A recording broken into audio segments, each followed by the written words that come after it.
ক্ষমতাচ্যুত প্রধানমন্ত্রী শেখ হাসিনা সহ ভারতে অবস্থানরত পলাতক আসামিদের প্রত্যর্পণ না হওয়া পর্যন্ত প্রধানমন্ত্রী তারেক রহমান ভারত সফর করবেন না বলে জানিয়েছে ঢাকা।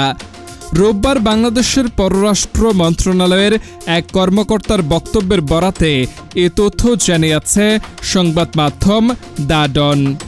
প্রতিবেদনে বলা হয়, 2024 সালের সরকার বিরোধী আন্দোলনের পর শেখ হাসিনা ভারতে চলে যান।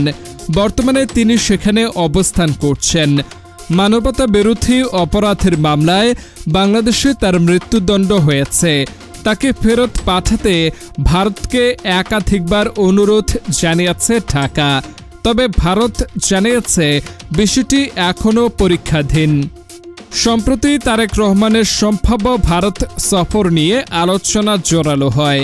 তবে পররাষ্ট্র মন্ত্রণালয়ের মুখপাত্র AKM শহীদুল করিম বলেন, সফরের জন্য অনুকূল পরিবেশ তৈরি করা প্রয়োজন। এ লক্ষ্যে শেখ হাসিনা ও অন্যান্য পলাতক আসামিদের প্রত্যর্পণ প্রক্রিয়া দ্রুত করার আহ্বান জানানো হয়েছে। তিনি জানান, দুই দেশের কর্মকর্তারা সফর নিয়ে যোগাযোগ করছেন। তবে ভারত থেকে শেখ হাসিনার প্রকাশ্য বক্তব্য পরিস্থিতিকে জটিল করেছে।